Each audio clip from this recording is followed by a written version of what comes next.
বৰপেটা যাত্ৰাৰ আজি চতুৰ্থ দিনৰ সামৰণি পৰিলে। অহাকালি আমি নাহৰকটীয়াৰ পৰা ৰাজগড় হৈ মৰাণলৈকে যাত্ৰা কৰিম। পঞ্চম দিন হ'ব।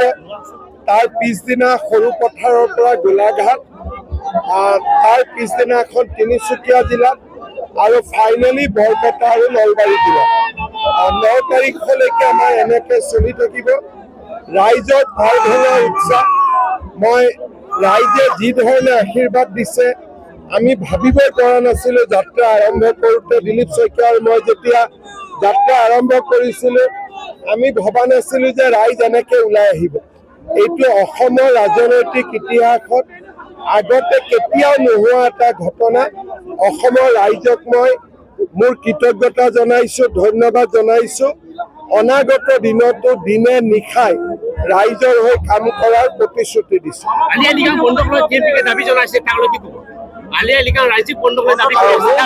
ৰাজ্যিক বন্ধ হ'ব লাগে, আমি আলোচনা কৰি দিম।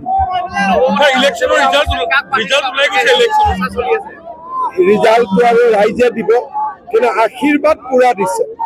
ভোট দিয়া নিদিয়া পিছৰ কথা, আশীৰ্বাদ পুৰা দিছে। আলি আই লৃগাঙৰ ৰাজ্যিক বন্ধ হ'ব লাগে, মই কৰি আছোঁ ব্যৱস্থা।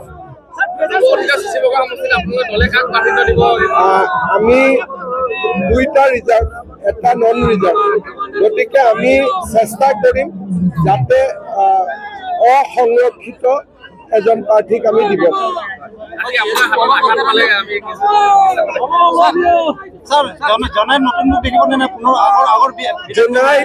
মই ভাবো যে ভুৱন পেগু এজন সৰ্বজন প্ৰিয় বিধায়ক আৰু ভুৱন পেগুৰ নেতৃত্বত জোনাইত অভূতপূৰ্ব পৰিৱৰ্তন হৈছে।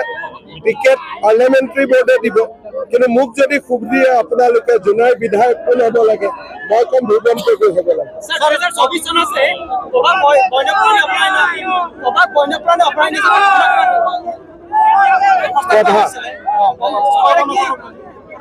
চলি আছে প্ৰচেছ। অখিল গগৈৰ উপায় নাই নেকি? আকৌ শনিবাৰলৈ টাইম দি আছে।